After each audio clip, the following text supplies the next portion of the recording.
Assalamualaikum warahmatullahi wabarakatuh. Perkenalkan, nama saya Liva Arum dari kelas 2 TKJ Jibra 2, nomor absen 10. Di sini saya akan mempresentasikan tugas saya tentang penyediaan air bersih dan air kotor di Desa Marak dan Desa Bajang. Yang pertama adalah latar belakang.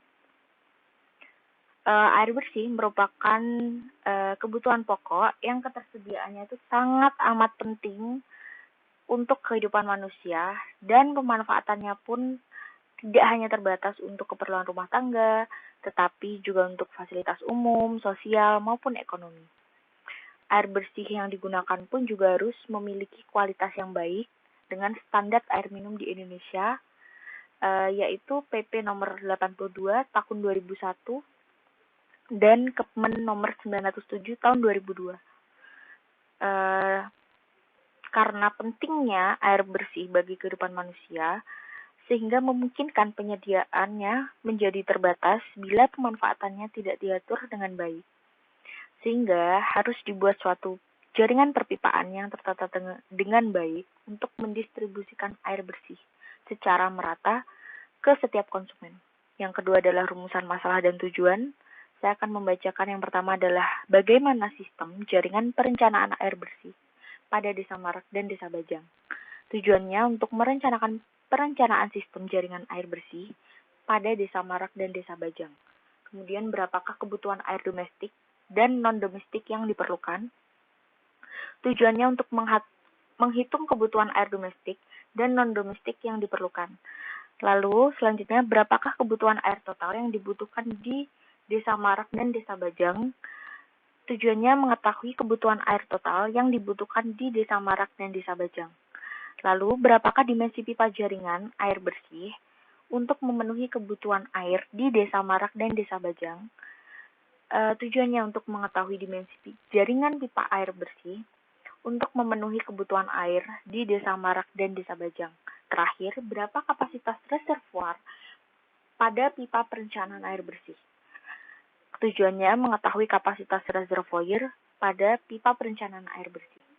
Ada 5 batasan permasalahan. Yang pertama adalah batasan data yang ada, kedua, batasan metode yang digunakan, ketiga, batasan sumber mata air, keempat, batasan lingkup yang dibahas, dan yang terakhir adalah batasan tahun perencanaan.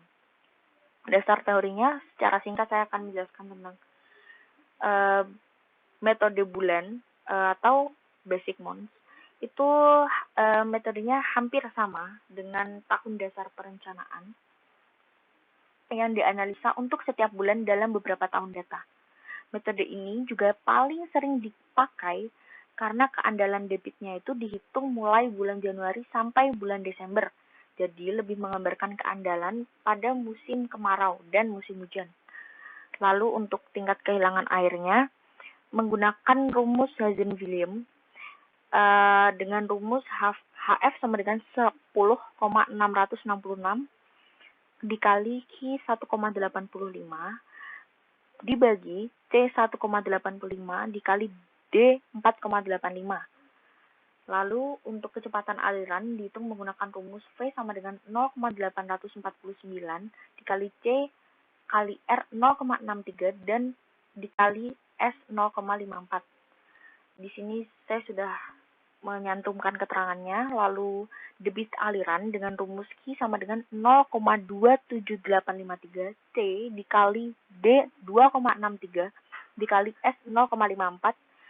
Berikut keterangannya di bawahnya. Lalu hukum Bernoulli dengan keterangan dengan P ditambah PGH ditambah setengah PV kuadrat sama dengan konstan. Dengan keterangannya sebagai berikut.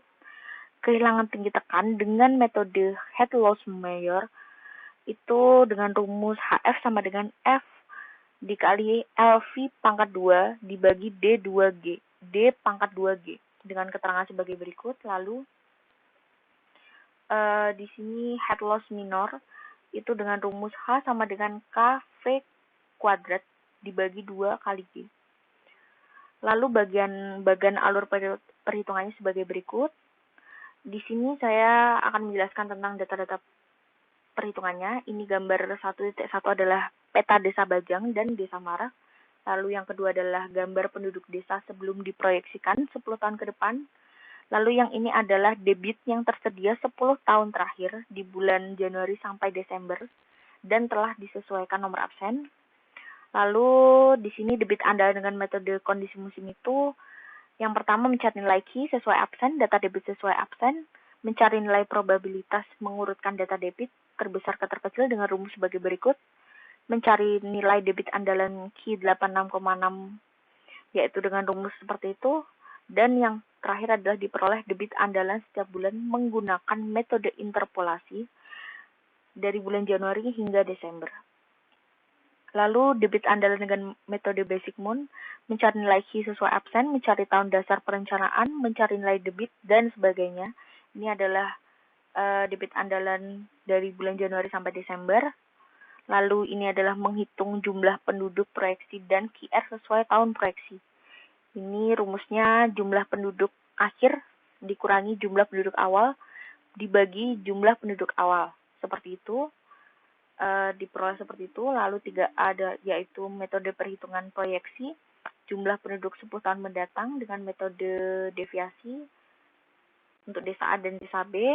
Lalu itu adalah rekap hasil perhitungannya, kebutuhan, dan yang kelima penyelesaian kebutuhan air tahun 2028. Seperti itu. Lalu ini perencanaan dimensi pipanya menggunakan metode kontinuitas. Lalu yang kedua adalah perhitungan Mayor Loss, Hazen-Williams. Ini adalah gambar-gambar grafik, Q andalan terhadap QR, gambar-gambar perencanaan potongan, jembatan pipa, ini potongan bintang pipa hulu dan hilir, dan ini adalah kesimpulannya.